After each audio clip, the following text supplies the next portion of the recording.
Hello friends, स्वागत है आपके YouTube channel morning today target में। आज हम देखेंगे यूपी टेट के एसएसटी के प्रीवियस ईयर क्वेश्चन पेपर जो आपके आने वाले एग्जाम के लिए काफ़ी ज़्यादा इंपॉर्टेंट है। देखिए, जितने भी क्वेश्चन लिए हैं सारे प्रीवियस ईयर आधारित लिए हैं। जैसा कि आप सभी जानते हैं, आपका नोटिफिकेशन आ चुका है यूपी टेट का, तो जितना हो सके अपनी तैयारी को अभी से बेहतर तरीके से शुरू कर दीजिए। देखिए, एसएसटी पेपर 2 में 60 नंबर की पूछी जाती है, जिसमें हिस्ट्री, जियोग्राफी और पॉलिटी से क्वेश्चन बनते हैं। देखिए, जितने भी PYQ क्वेश्चन है सभी आपको कराने वाले हैं। तो जो लोग अभी तक चैनल को नहीं सब्सक्राइब किए हैं तो डेली क्लासेस के लिए चैनल को सब्सक्राइब कर लेंगे, ताकि जितनी भी क्लासेस हो मेरी सभी आपको मिलती रहे। और इसके पहले जितनी भी क्लासेस हो चुकी है तो उसको जाके जरूर देख लीजिए। तो चलते हैं क्वेश्चन पे। पहला क्वेश्चन है, और देखिए क्लास शुरू करने से पहले आप लोग इस क्लास को लाइक शेयर जरूर कर दीजिए।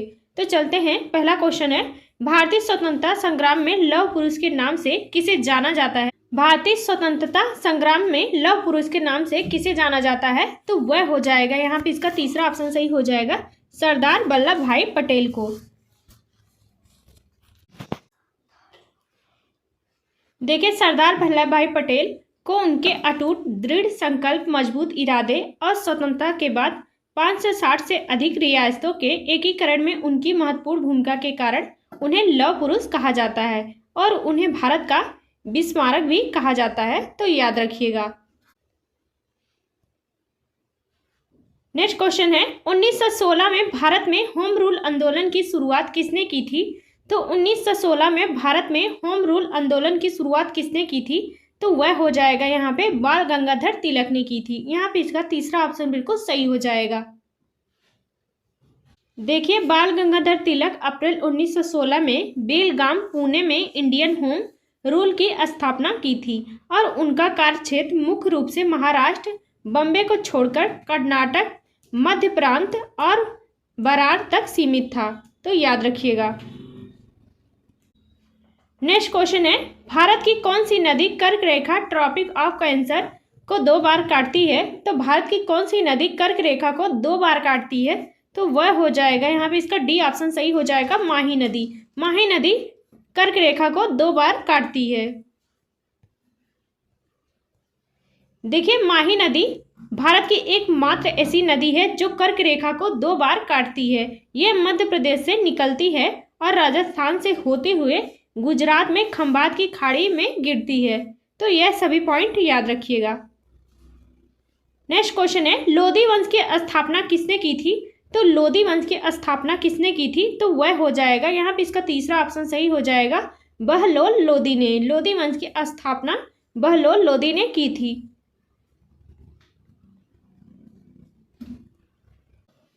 देखिए, बहलोल लोधी 1451-1489 संयुक्त वंश को हटाकर लोधी वंश की स्थापना या नींव रखी थी। देखिए, वे अपनी उदारता और अफगान सरदारों को साथ लेकर चलने के लिए जाने जाते थे, तो याद रखिएगा। नेक्स्ट क्वेश्चन है, पानीपत का प्रथम युद्ध 1526 में किनके बीच लड़ा गया था? तो वह हो जाएगा, यहाँ पे बाबर और इब्राहिम लोदी के बीच लड़ा गया था। पानीपत का प्रथम युद्ध 1526 में जो हुआ था। देखिए, पानीपत का प्रथम युद्ध 21 अप्रैल 1526 को लड़ा गया था और बाबर और इब्राहिम लोदी के बीच लड़ा गया था, जिसने भारत में मुगल साम्राज्य की नींव रखी थी। और देखिए, तुलुगामा पद्धति, बाबर ने इस युद्ध में तुलगामा नामक की खास सैन्य रणनीति का इस्तेमाल किया था, जिसमें सेना को चारों तरफ से घेर कर हमला किया जाता था। तो तुलुगामा पद्धति में देखिए, तोपखाने का इस युद्ध में प्रयोग हुआ था। तो तोपखाने का प्रयोग हुआ था, यह भारत के उन शुरुआती युद्ध में से था जहां बारूद, तोपों और बंदूकों को बड़े पैमानों पर इस्तेमाल हुआ, जिसने बाबर की छोटी सेना को इब्राहिम लोदी की विशाल सेना पर भारी पड़ने में मदद की। तो याद रखिएगा सभी पॉइंट। नेक्स्ट क्वेश्चन है, ब्रह्म समाज के संस्थापक कौन थे?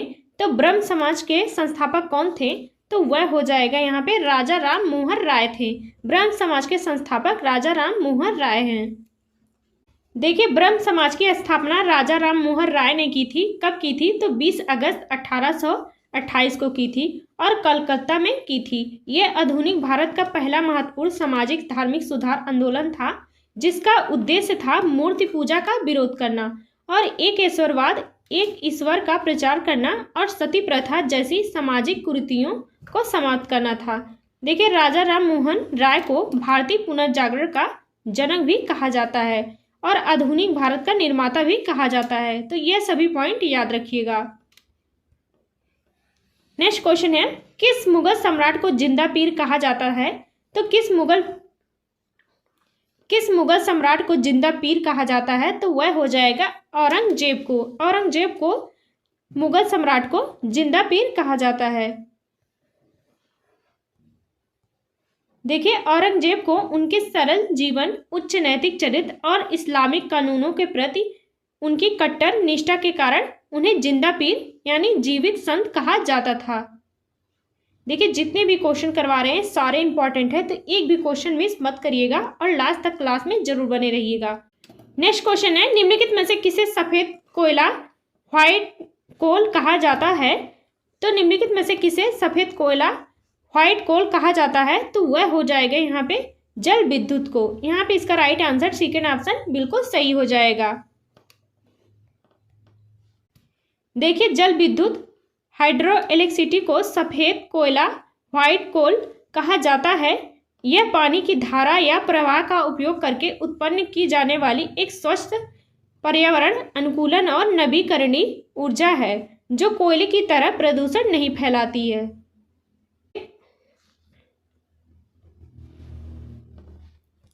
नेक्स्ट क्वेश्चन है, अष्टदिग्गज किसके राज दरबार की शोभा बढ़ाते हैं? तो अष्टदिग्गज किसके राज दरबार की शोभा बढ़ाते थे? तो वह हो जाएगा, यहाँ पे इसका राइट आंसर सही हो जाएगा, कृष्णदेव राय की। यहाँ पे इसका सेकेंड ऑप्शन बिल्कुल सही हो जाएगा। देखिए, अष्टदिग्गज विजयनगर साम्राज्य के महान राजा कृष्णदेव राय के दरबार के 8 प्रसिद्ध तेलुगु कवि थे। नेक्स्ट क्वेश्चन है, अभिज्ञान शकुंतलम के लेखक कौन हैं? तो अभिज्ञान शकुंतलम के लेखक कौन हैं? तो वह हो जाएगा कालिदास हैं। आप इसका सेकेंड ऑप्शन बिल्कुल सही हो जाएगा। अभिज्ञान शकुंतलम के लेखक हैं कालिदास। देखिए, अभिज्ञान शकुंतलम के लेखक महाकवि कालिदास हैं। यह संस्कृत का एक प्रसिद्ध नाटक है जो राजा दुष्यंत और शकुंतला की प्रेम कथा पर आधारित है।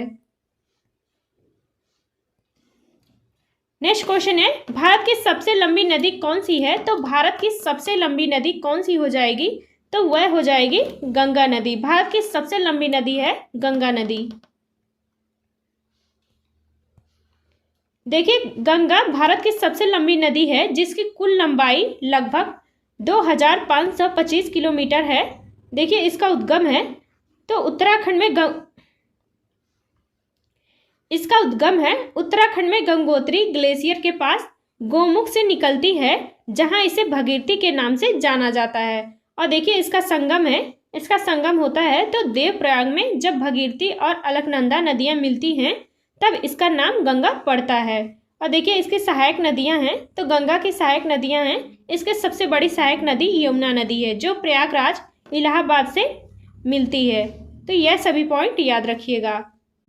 नेक्स्ट क्वेश्चन है, भारतीय राष्ट्रीय कांग्रेस की प्रथम महिला अध्यक्ष कौन थी? तो भारतीय राष्ट्रीय कांग्रेस की प्रथम महिला अध्यक्ष कौन थी? तो वह हो जाएगा यहाँ पे एनी बेसेंट थी।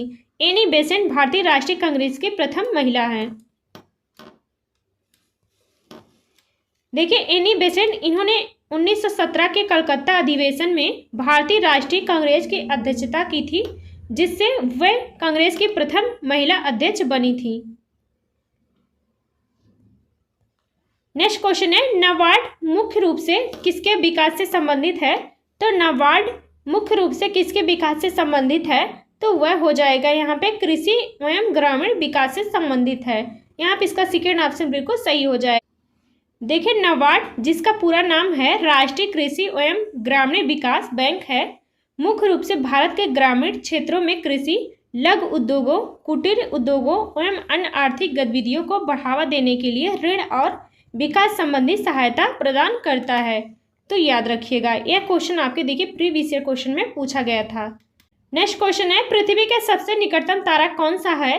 तो पृथ्वी के सबसे निकटतम तारा कौन सा हो जाएगा? तो वह हो जाएगा प्रोक्सिमा सेंटोरी हो जाएगा। यहाँ पे इसका फर्स्ट आंसर बिल्कुल सही हो जाएगा।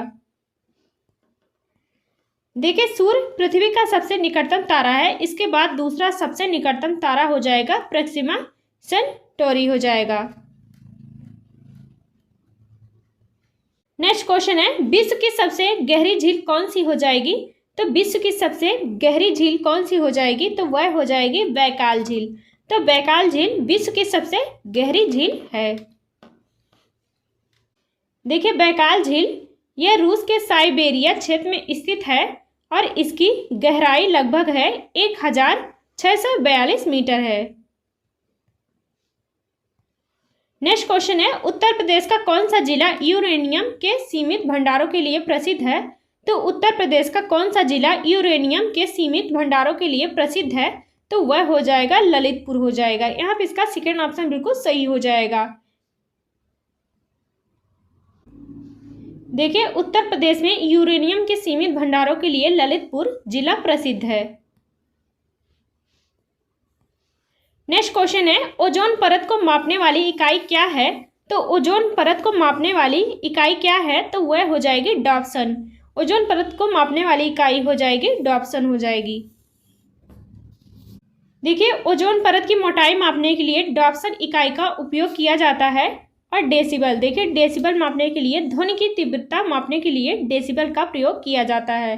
देखिए पास्कल का उपयोग क्या मापने के लिए किया जाता है? तो वह हो जाएगा दबाव मापने के लिए पास्कल का प्रयोग किया जाता है। और देखिए हर्ज का उपयोग किया जाता है मापने के लिए, तो हर्ज का उपयोग मापने के लिए, आवृत्ति मापने के लिए किया जाता है हर्ज का उपयोग।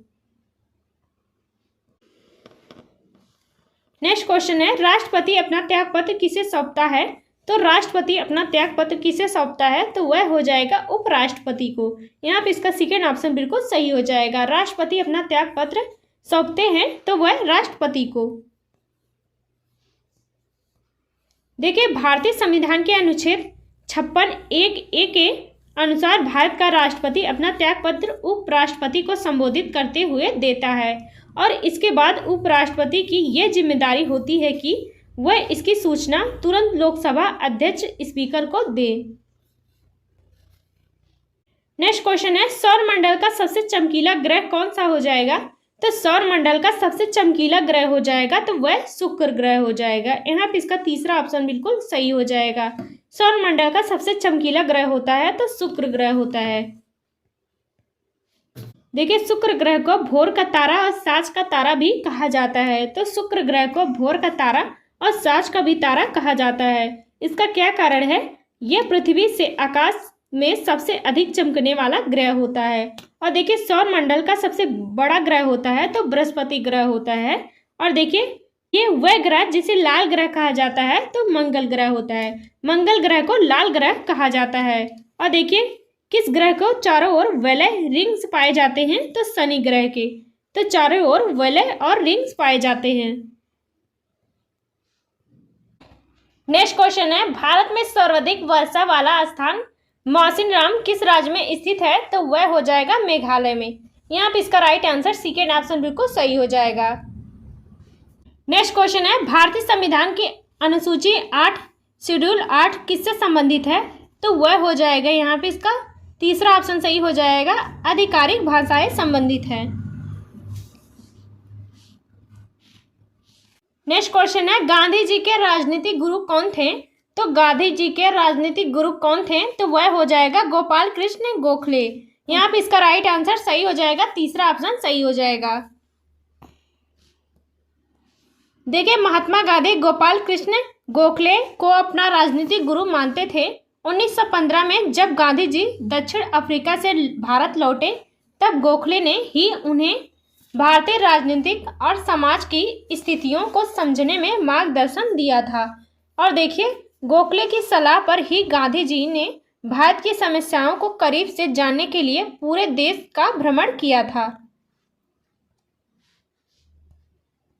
नेक्स्ट क्वेश्चन है, वायुमंडल में नाइट्रोजन गैस का प्रतिशत कितना होता है?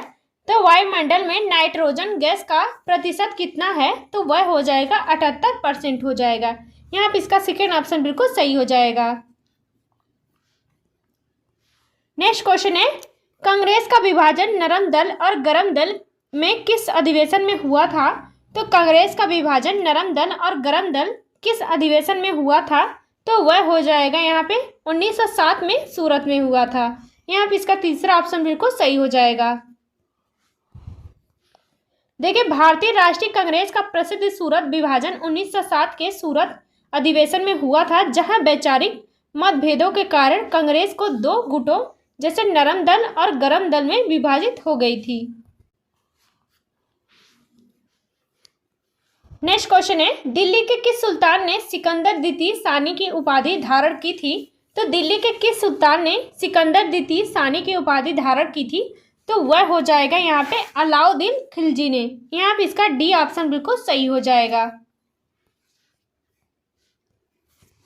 देखिए, अलाउद्दीन खिलजी अपनी विजयों के कारण स्वयं को सिकंदर ए सानी दूसरा सिकंदर कहता था और उसने ये उपाधि अपने सिक्कों पर भी अंकित करवाई थी।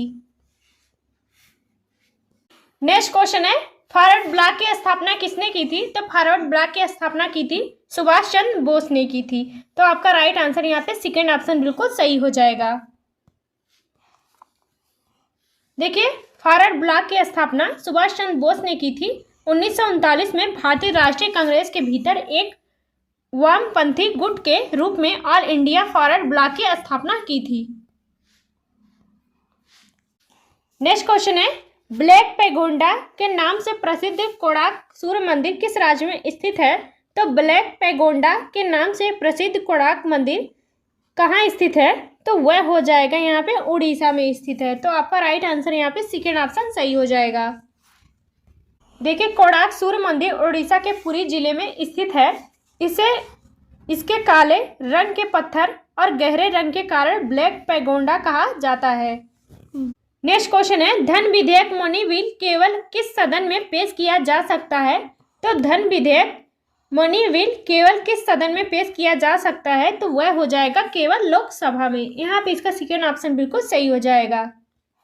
देखिए, भारतीय संविधान के अनुच्छेद 109 के अनुसार धन विधेयक मनी बिल राज्यसभा में पेश नहीं किया जा सकता है। इसे केवल राष्ट्रपति के पूर्व सिफारिश पर लोकसभा में ही पेश किया जा सकता है। नेक्स्ट क्वेश्चन है, आरामबाग अधोलिखित किस मुगल बादशाह ने बनवाया था? तो आरामबाग अधोलिखित में से किस मुगल बादशाह ने बनवाया था?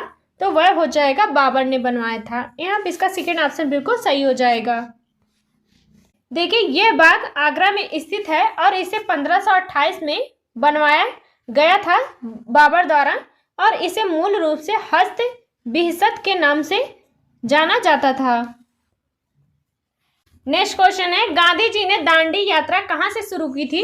तो गांधी जी ने दांडी यात्रा शुरू की थी तो साबरमती आश्रम से शुरू की थी। यहाँ पे इसका सेकेंड ऑप्शन बिल्कुल सही हो जाएगा। देखिए, ये ऐतिहासिक यात्रा 12 मार्च 1930 को साबरमती आश्रम से शुरू होकर 6 अप्रैल 1930 को दांडी यात्रा में नमक कानून तोड़ने के साथ समाप्त हुई थी। इस क्लास का लास्ट क्वेश्चन है, देखिएगा, भारत में जीएसटी कब लागू किया गया था? तो भारत में जीएसटी कब लागू किया गया था? तो इसका राइट आंसर आप सभी को बताना है होमवर्क के तौर पे, तो कमेंट करके जरूर बताइए। देखिए, आज के लिए बस इतना ही, मिलते हैं नेक्स्ट क्लास में। और आज के स्कोर में बताइएगा 30 क्वेश्चन में से आपके कितने स्कोर सही बने हैं।